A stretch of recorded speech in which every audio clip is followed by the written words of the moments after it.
हासिल करने में नाकाम रहा। भारत की किसी भी मुहिम जोई का मुंह तोड़ और सोच से बढ़कर जवाब दिया जाएगा। भारत की ऑपरेशन तैयारी और स्ट्रेटेजिक दूरअंदेशी की कमी को साबित करता है। फील्ड मार्शल आसिम मुनीर का भारत को सख्त और दो टोक पैगाम। नेशनल डिफेंस यूनिवर्सिटी इस्लामाबाद का दौरा, शुरा से खिताब में फील्ड मार्शल ने जंग के बदलते किरदार पर रोशनी डाली। मुश्किल हालात में चैलेंजेस से निपटने के लिए जहनी तैयारी और महारत की अहमियत पर जोर दिया। कहा, ऑपरेशन बुनियादो मरसूस में पाकिस्तान की कामयाबी में भारत की जानिब से बैरूनी हिमायत जैसे इल्जामात गैर जिम्मेदाराना और हकायक के मुनाफी हैं।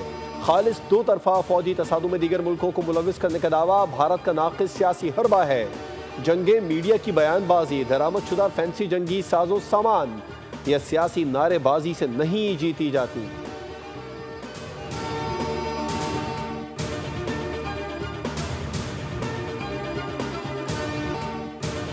इसराइल की जानिब से ईरान पर दोबारा हमला करने के मंसूबे के पेश नज़र ईरानी फौज को हाई अलर्ट कर दिया गया। ईरानी टीवी का कहना है कि सदर ट्रंप दोबारा हमले के मामले पर इसराइल के साथ दिखाई देते हैं। नेतन्याहू की ट्रंप से मुलाकात धोखा है और सब पहले से तयशुदा है। ईरानी फौज के तर्जुमान का कहना है कि इसराइल ने हमला किया तो जवाबी कार्रवाई पहले से ज़्यादा सख्त होगी। ईरानी सुप्रीम लीडर आयतुल्लाह खामनई के मुशीर जनरल याहिया रहीम सफवी का कहना है कि ईरान ने हर सूरत हाल और मुमकिनात के लिए तैयारी कर ली है और खुफिया जगहों पर हज़ारों मिसाइल और ड्रोन्स दिफा के लिए मौजूद हैं।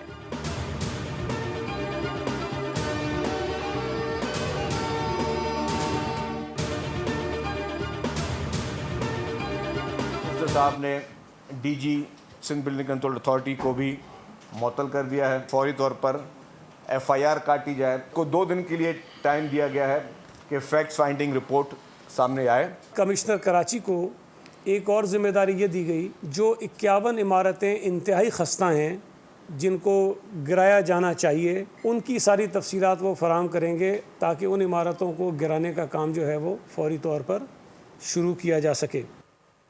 सानह लियारी पर डीजी एसबीसीए को मुअत्तल कर दिया गया। ग्रेड 20 के शामिर खान को डायरेक्टर जनरल एसबीसीए का चार्ज सौंप दिया गया। जहां बहक अफराद के लवाहिकीन को 10 लाख रुपए फीकस देने का ऐलान। सीनियर वजीर सिंध शर्जील मेमन कहते हैं, वजीर आला ने मुलविस अफराद के खिलाफ मुकदमा दर्ज करने का हुक्म दिया है। 27 जानों के नुकसान पर सब गम ज़दा है।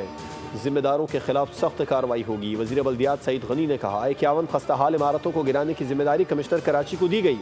जान की कोई कीमत नहीं, मुतासिरा लोग गरीब हैं। कराची में इस वक्त 586 मखदूश इमारतें हैं। सख्त कानून ला रहे हैं। अवाम फ्लैट या प्लॉट बुक कराते वक्त ये ज़रूर चेक करें कि मंसूबे को मंजूरियाँ हासिल हैं या नहीं।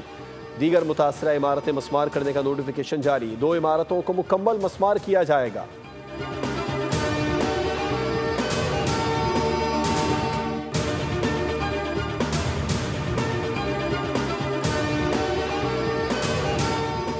शामिर खान भुट्टो ने सिंध बिल्डिंग कंट्रोल अथॉरिटी में डायरेक्टर जनरल के ओहदे की ज्वाइनिंग दे दी। शामिर खान भुट्टो के 1 घंटे से ज्यादा अफसरान के साथ इजलास। सहाफियों से गैर रस्मी गुफ्तगू में कहा, गैर कानूनी तामीरात का खात्मा अवलीन तरजीह है।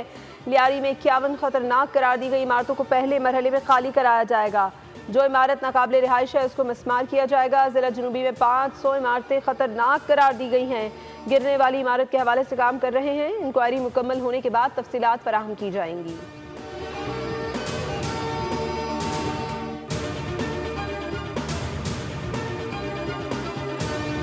नसीब लेके जाएगा। वो जो भले पड़े हुए यहीं पे भले मुतालबा करती हैं आप हुकूमत से। भले हुकूमत क्या करेगा, कुछ भी नहीं करेगा भाई। हमने सबको देखा है। सबसे ज्यादा वोट तो सबके लिए 1200, 13,000, 15,000। हम लोग गरीब के लिए नहीं आता है। लियारी में 5 मंजिला मखदूश इमारत को गिराने का काम जारी। एसबीसीए की टीमों की मौजूदगी में operation. Assistant commissioner Lyari Shahryar Habib का कहना है कि 2 इमारतों को तोड़ने के बाद तीसरी इमारत का जायजा लिया जाएगा। लियारी में ज़मींबोस होने वाली इमारत के साथ दीगर मखदूश इमारतों को इंतजामिया की जानिब से खाली करवा लिया गया, लेकिन इन इमारतों के मकीन बेयार मददगार सामान सड़क पर रख कर बैठे हुए हैं।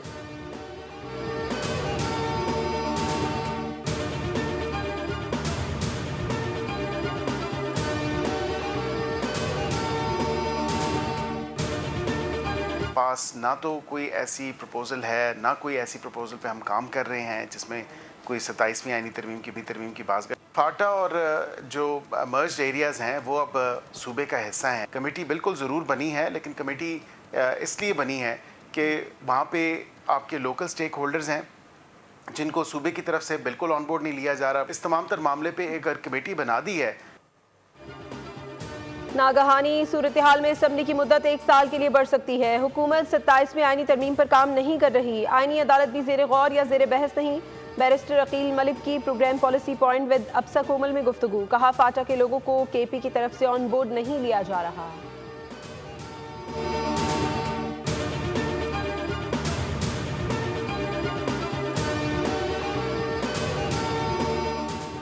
सदर आसिफ जरदारी की तब्दीली की कोई तजवीज़ किसी सतह पर ज़ेर गौर नहीं। सदर जरदारी रियासत के आईनी सरबराह के तौर पर बहुत अच्छा किरदार अदा कर रहे हैं। नवाज शरीफ की अडियाला जेल जाकर बानी पीटीआई से मुलाकात की बात सरासर गलत और बेबुनियाद है। सेनेटर इरफान सिद्दीकी कहते हैं मीडिया मौज़ूआत के कहत का शिकार है, इसलिए चस्का फरोशी की जा रही है। पीपल्स पार्टी हमारे साथ है। हुकूमत का साथ देने का मतलब हर चीज़ से इत्तेफाक करना नहीं होता। आम इंतखाबात अपनी आईनी मुद्दत की तकमील पर होंगे।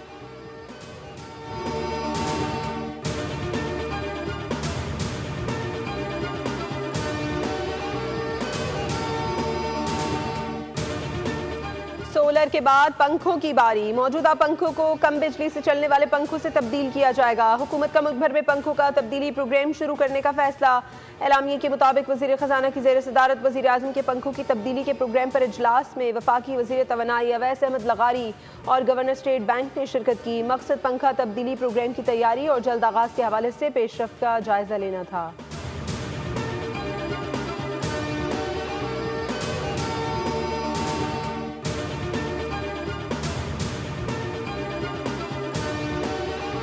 Economic growth holds little meaning unless it is both sustainable and inclusive. To achieve this, we must ensure macroeconomic stability while expanding economic opportunities for all segments of the society. This will require and will ensure broad-based prosperity on which our future generations can thrive. सख्त monetary और fiscal policy के बायस मुल्क की मईशत में जारी तनज़्ज़ुली पर काबू पा लिया गया है और माली साल 2025 के आगाज़ पर अफराती ज़र की गुज़िश्ता शरह 9 साल की कम तरीन सतह पर आ गई। Governor state bank Jameel Ahmed ने कहा है कि तरसीलात ज़र और बरामदात में बेहतरी से करंट अकाउंट सरप्लस हो गया, जो मईशत के लिए एक मुस्बत इशारा है। ज़र मुबादला के ज़खायर $14 अरब से तजावुज़ कर गए, जो मौशी इस्तेहकाम की तरफ एक बड़ा कदम है।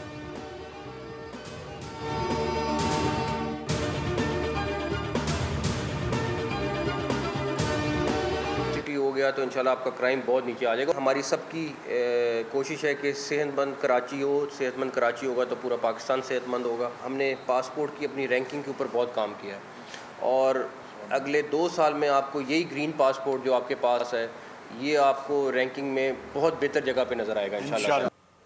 कराची में सेफ सिटी मंसूबा मुकम्मल हो गया तो जराइम की शरह नीचे आएगी। जहां तक मुमकिन हो सका कराची के मसाइल को हल करेंगे। वफाकी वज़ीर दाखिला मोहसिन नकवी की कराची के ताजरों से मुलाकात के बाद गुफ्तगू। कहा कराची सेफ सिटी मंसूबे पर वज़ीर आज़म की तवज्जो है। कराची बड़ा शहर है तो मसाइल भी ज़्यादा होते हैं। हमने पासपोर्ट रैंकिंग पर बहुत काम किया है। अगले 2 साल में ग्रीन पासपोर्ट रैंकिंग में बहुत बेहतर जगह नजर आएगा। वफाकी वज़ीर दाखिला मोहसिन नकवी के सिंध के सीनियर वज़ीर शर्जील इनाम मेमन की रिहाइश का अमल। दोनों रहनुमाओं के दरमियान मुलाकात में मुल्क के अहम सियासी मामलात पर तफसीली तबादला ख्याल। वफाकी वज़ीर दाखिला की जानिब से सिंध हुकूमत और सिंध पुलिस की जानिब से मुहर्रम उल हराम के दौरान किए गए सिक्योरिटी इंतजामात की तारीफ। दोनों रहनुमाओं में इत्तफाक किया गया कि कौमी यकजहती और अवामी मफाद में तमाम सियासी क़ुव्वतों को बाहम मिलकर आगे बढ़ना होगा।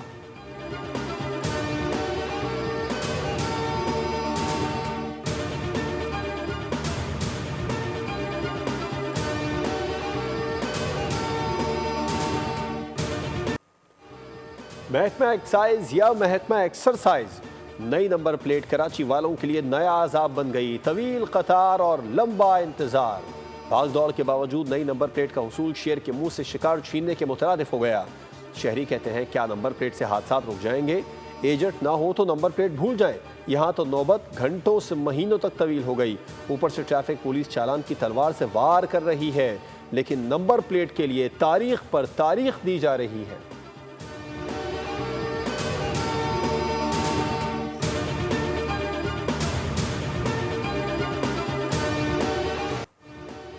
मुल्क के मुख्तलिफ शहरों में गरज चमक के साथ बारिश की पेशगोई। खैबर पख्तूनख्वा, कश्मीर, पंजाब, शुमाल मशरकी और जनूबी बलूचिस्तान और जनूब मशरकी सिंध में भी तेज़ हवाओं और गरज चमक के साथ बारिश का इम्कान। कराची में सुबह शार फैसल, सदर, मज़ार कायद, लियारी, क्लिफ्टन और अतराफ में हल्की बारिश हुई। मौसम खुशगवार हो गया। महकमा मौसमियात के मुताबिक कराची में मानसून का दूसरा स्पेल आज से बादल बरसाएगा।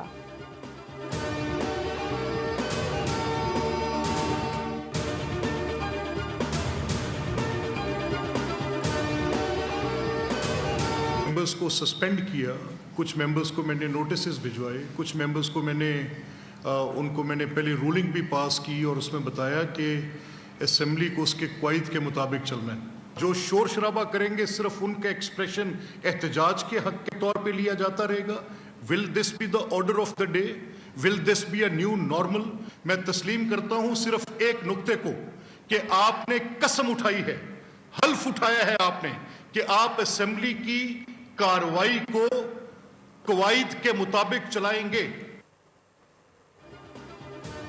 स्पीकर के पास रेफरेंस भेजने का मुकम्मल इख्तियार है। हंगामा आराई पर कुछ अरकान को मुअत्तल किया, कुछ को नोटिस भिजवाए गए। ऐवान का तक़द्दुस सब के लिए ज़रूरी है। असेंबली को उसके क़वाइद के मुताबिक चलाना स्पीकर की जिम्मेदारी है। बतौर स्पीकर अपना किरदार पूरी ईमानदारी से निभाने की कोशिश करता हूँ।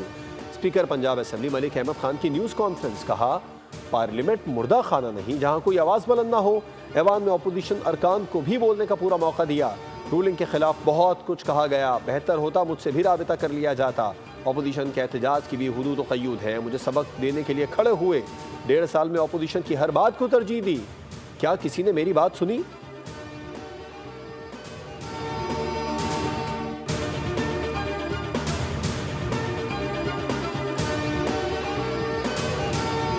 तमाम उन पार्टियों से भी, तमाम स्टेक होल्डर वही कि अपने एक जरगे, उनसे भी मशावरत करेंगे और रिटायर्ड ब्यूरोक्रेट्स जिनका एक्सपीरियंस रहा है उनसे भी वही जाकर केपी में भी मिलेंगे और यहाँ भी मिलेंगे। जो लोग इसमें एक्सपर्टी रखते केपी में रहे और मर्ग अजला में रहे, उनके साथ भी मशावरत होगी कि क्या बेहतरी लाई जा सकती है।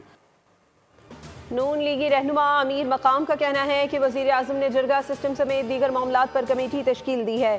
कमेटी के इजलास में फैसला किया है कि पार्लियामेंटेरियन से भी मुशावरत की जाए। अफसोस कि अपोजिशन ने कमेटी के बाइकॉट का फैसला किया है। ज़म-अज़्ज़ा में अवाम की हालत में बेहतरी लाने का टास्क मिला है।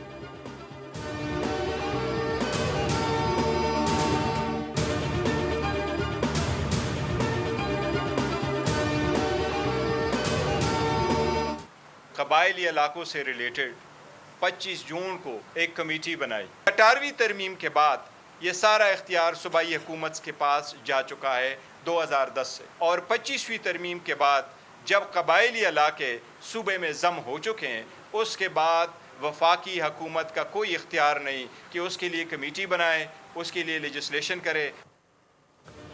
चेयरमैन PTI ने ज़म इज़्ला के हवाले से वफाकी कमेटी पर तहफ़्फ़ुज़ात का इज़हार कर दिया। बैरिस्टर गौहर ने प्रेस कॉन्फ्रेंस करते हुए मुतालिबा किया कि कमेटी को ख़त्म किया जाए। कमेटी बनाना वफाक की सूबे में दखल अंदाजी के मुतरादिफ है।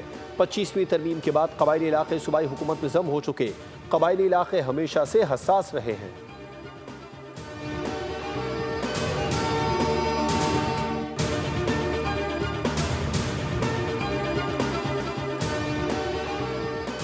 इसराइल ने ईरान पर हमलों के दौरान मुझे भी कत्ल करने की कोशिश की, लेकिन नाकाम रहा। मेरे कत्ल की कोशिश के पीछे अमेरिका नहीं, इसराइल था। ईरानी सदर मसूद पेज़ेशकियान की अमेरिकी मीडिया से गुफ्तगू। कहा, एक मीटिंग में शरीक था जब उस इलाके में इसराइली तैयारों ने बमबारी की थी। मुज़ाकिरात में दोबारा शामिल होना मशरूत होगा। हम अमेरिका पर एक बार फिर कैसे यकीन कर लें?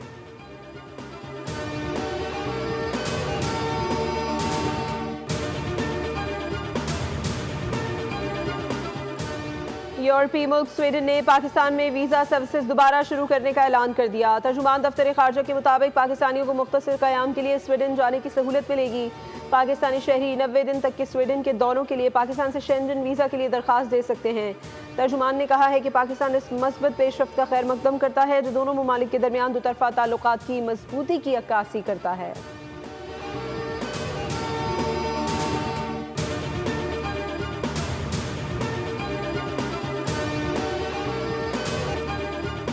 कराची के कब्रिस्तानों को रजिस्टर्ड करने का फैसला। मेयर कराची मुर्तज़ा वहाब ने डायरेक्टर कब्रिस्तान को फौरी तौर पर रजिस्ट्रेशन अमल शुरू करने की हिदायत कर दी। KMC हुकाम के मुताबिक बल्दिया उस्मा कराची के मातहत कब्रिस्तानों की तादाद 38 है, जबकि कराची में कब्रिस्तानों की तादाद 200 से ज़ायद है। बल्दिया उस्मा कराची के कब्रिस्तानों में कब्र की कीमत 14,300 रुपये मुकर्रर की गई है। कब्रों की इजाफी फीस वसूल करने वाले गोरकन के खिलाफ भी सख्त कार्रवाई की जाएगी।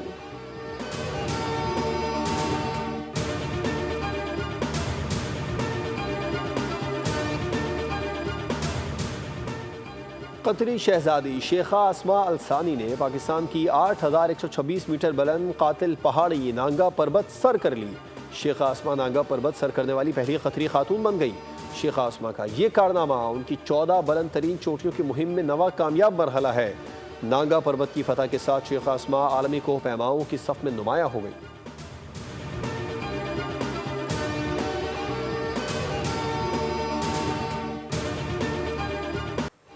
बाबाए खिदमत अब्दुलसत्तार ईधी को बिछड़े 9 बरस बीत गए। आलमी शोहरत याफ्ता समाजी कारकुन और ईधी फाउंडेशन के बानी अब्दुलसत्तार ईधी ने ज़िंदगी के 65 बरस दुखी इंसानियत की खिदमत करते हुए गुजारे। दुनिया की सबसे बड़ी रज़ाकाराना एम्बुलेंस सर्विस कायम की, पागल खाने, यतीमों और माजूरों के लिए मराकज़, ब्लड बैंक और स्कूल भी खोले। दहाइयों तक इंसानियत की बिला तफरीक खिदमत करने वाले ईधी आज भी हर पाकिस्तानी के दिल में जिंदा हैं।